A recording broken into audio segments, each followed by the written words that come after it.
You're welcome back. The Federal Executive Council in its sitting last week approved the rehabilitation of Port Harcourt refinery at the cost of $1.5 billion. Well, the approval has generated mixed reactions from several quarters as to the propriety otherwise of the overhaul of the Port Harcourt refinery. And to give us clarification into the project is Dr. Brown Ogbeifun, oil and gas expert. He's joining us via Zoom from Warri. Thanks so much for joining us. Thank you so very much, madam. Thank you, NTA. Good morning, Nigerians. And here with us in the Abuja studios is Desmond Utoma. He's a public affairs analyst. It's a pleasure to have you with us this morning. Our pleasure to be with you here. Thank you, and good morning. All right, so let's begin with Dr. Brown Ogbeifun.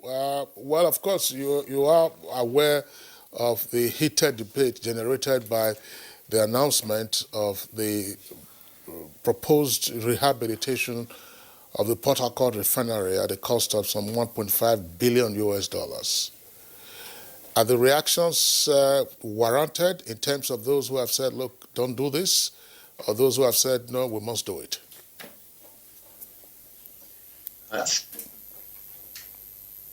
Thank you once again, the NTA, and once again, thank you for having me. Before answering that, I just want to put some rhetorical questions, which of course I'm going to provide answers to quickly. First, this is an emotive thing because there are those that will have wished to scrap the PHRC, buy it, and then turn it around like they did to one of the petrochemical plants, and versus those who believe that national assets and indeed that Nigeria must produce its own fuel because of the fact that we have enormous hydrocarbon within Nigeria.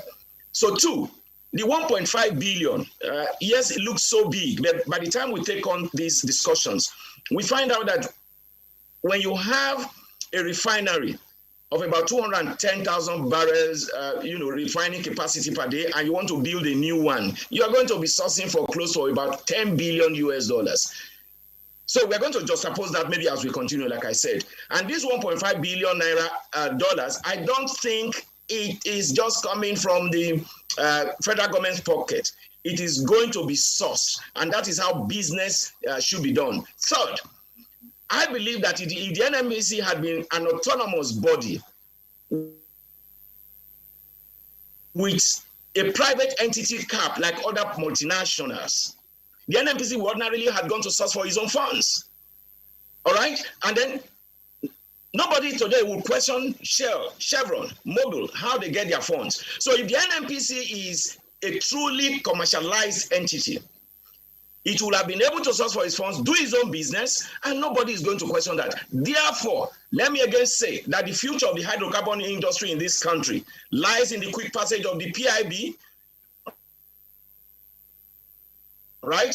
Today, not tomorrow, because the bill is going to create a new NMPC that will expand and keep the downstream sector very active, pay taxes to federal government like the LLNG, and of course pay its own royalty. We need to ask, what do Nigerians really want? President Obasanjo, during his, at the twilight of his administration, decided to privatize the refineries. The labor movement fought it, rightly so, because they believe that the strategic national assets should not go to, some level of hands that you are not too sure, and that you must privatize using those who have experience in running refineries. Nigerians also believed in that at that particular time. And what did they do? They pressured President Yaradua, who reversed the sales. And in 2015, I think the APC government, the PDP said, by Atiku Abubakar, the former vice president, said, if elected, he was going to privatize the refineries. And of course, the APC stood against it and said, no, you don't do that. And at the end of the day, I'm sure former Vice President Atiku lost some votes through that. And now this government that promised that they were going to build new refineries or revitalize and rehabilitate the refineries also want to do it, yet Nigerians are giving it enough. So the question is, what do we need from government? Is it that refineries must run, give us service, Or we just believe that you need to scrap it and then begin to import petroleum products. For me, any model can run any of the refineries, any model at all. It is dependent on the willpower of government or whosoever owns the refinery to run it with best practices. We are quick to benchmark with the United States of America. And because of that, I also want to use it to give my own example on why we need our own refineries to work. America, as it is today, in the state of Texas, has about 47 operating refineries. Louisiana has 19. California has 18. Yes, many people will say that they are privately managed. And Pengerson, I remember in 2004, had told the federal government that they need to use the NLNG model in running the refineries. And some of these refineries in Texas are having about 500,000 to about 607,000 productions per day. And it will interest you to know that Saudi Aramco, all the way from Saudi Arabia, has one of the biggest refineries right there in the US. So what is wrong in having our own? More so that you don't have money to build a new one, and you have people that can loan you money to refurbish it and have a new refinery. Because what people think is that they want to do a turnaround maintenance. I don't think that is what I got from the federal government's approval. What I got from it is that they want to do a total rehabilitation of the refinery. And that is different from routine TAM, which is supposed to be every 2 months. TAM is that it is a routine thing that you do to maintain it. And that refinery, for instance, has not been turned around for the past 21 years. Let us look at our cars, for instance. If your car begins to smoke, you go to your mechanic. Your mechanic tells you, oh, the piston is bad. Oh, the other one is bad. We need to buy half engine. By the time you are going to buy that half engine, you are going to spend money putting it. And so what we are having today is because of the failure of what we refused to do in the past. So rehabilitating the refinery means that you are going to remove some of those critical parts. You are going to upgrade it, and then you are going to make it run to about 90% capacity. And that refinery has about could produce about 10 million liters of petroleum, of PMS per day. And when you rehabilitate it and it works, then you are now going to be benefiting from the forex that you are going to conserve, because you are not going to be spending that forex to import about 10 million liters per day. And what does that mean?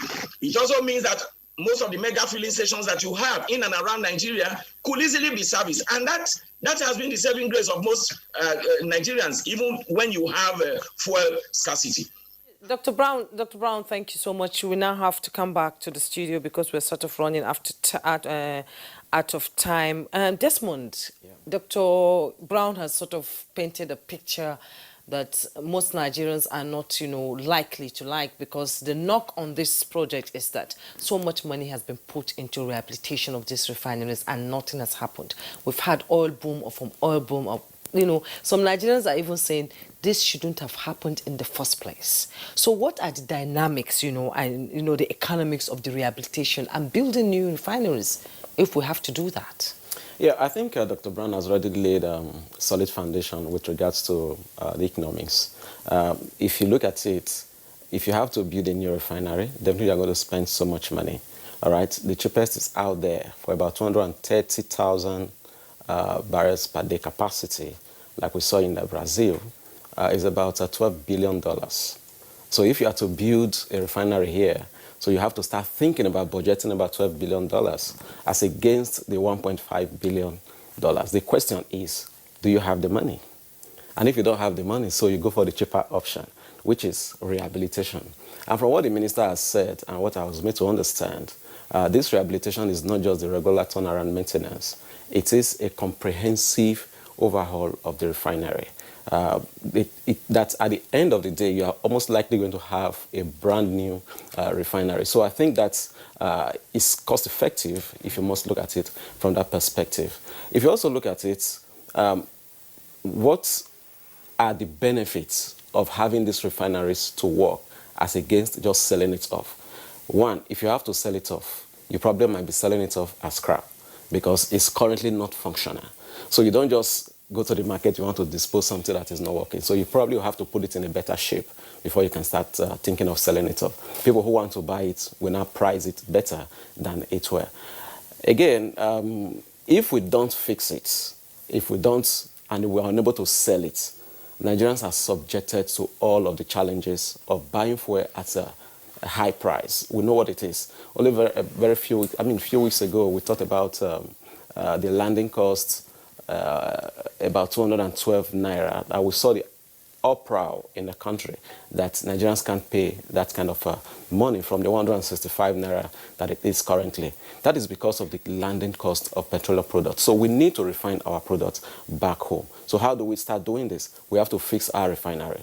All right. There's also a strategic part of it which has to do with energy security, and because this is also a strategic national asset, you can rightly boast that because this belongs to the country, you have some level of security as against just depending on importation. Yeah, somebody will always say that Dangote refinery is by the corner. It will be coming up anytime soon. But don't forget, that is business. All right, by the time Dangote also come upstream, if he decides to sell at the prevailing market price, all right, you can't stop him because he's an individual that has built that refinery. So by and large, I think it is better that the government is taking this decision to rehabilitate this refinery, that at the end of the day, if it works, it will be in the interest of everybody. What our focus should be now is how do we support this initiative, one, and two, how do we keep asking the right questions so that we don't have the kind of experiences that we probably must have had before. The controversies out there are understandable because some people believe that you have spent money previously, it didn't quite work. So there is a tendency that this time around it still might not work. Yet it is justifiable that you have all of those concerns out there. But I think the model that is put in place in this time around, is something that is worth commending. The ORM model, which shows that they operate and maintain, all right, and they generate the fund with which they are going to pay back this $1 billion that they are taking from Africa Exit Bank that is going to sponsor this rehabilitation. Also, at the end of the day, you also look at it as a bank. They wouldn't want to put their money in a venture that they are not sure will not succeed. That means they must have done their due diligence before they are even advancing that kind of money. So I am tempted to agree with government, to agree with the NNPC and the federal government generally on this very line that they are trying to tow. And we expect that at the end of the day, we'll have a better deal from all of this. It will be in 3 phases, 18 months, 24 months, 44 months. At what point do we expect it to start, in 18 months, the first phase. Yeah, the minister explained that after 18 months, we may most likely have 90% functional of the refinery that can refine at 90%, which is about 180,000 barrels per stream day. Yeah, about 180,000 if you look at it, because the total capacity is about 210,000 capacity. So if they're able to put it to work for that 18 months, about 90% would have been churning out from there. All right, thank you very much, Mr. Desmond Utome. Just to get the closing thoughts, as it were, of Dr. Brown Ogbeifun. Dr. Ogbeifun, you asked a very pertinent question, exactly what do Nigerians want? We all remember what happened in 2007 when there was the uproar about Dangote taking over one of the refineries in Rivers. And then, of course, that transaction was eventually cancelled or revoked by the administration of President Yar'Adua. Today, you will also hear government officials saying, oh, we're going to rely on the Dangote private refinery in the Lekki-Ekpe axis of Lagos. But let's ask ourselves this question. There is a great deal of anxiety as to why the government will be spending $1.5 billion on one refinery. There are 2 refineries in the Rivers area. There's one at Onne. Kaduna refinery is also there, and Warri refinery is also there. The combined production of these 4 refineries, some persons argue, still falls short of our national needs. But we are singing the praise now of rehabilitating one refinery in another 4 years. When will the rehabilitation of the other 3 refineries begin? That's one question. Second question will also be, what exactly are we going to do with the management of those refineries, where we've been spending billions of naira each year, according to the audited accounts of the NNPC? Thank you so very much. The fears of Nigerians are concerning.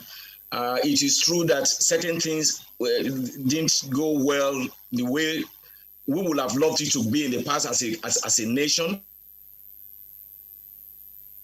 But recall that I did say that for a refinery that has not gone through turnaround maintenance for 21 years, and you want to rehabilitate it because you don't have money to build a new one, then it becomes necessary to rehabilitate, replace all the parts, make it new, turn it around.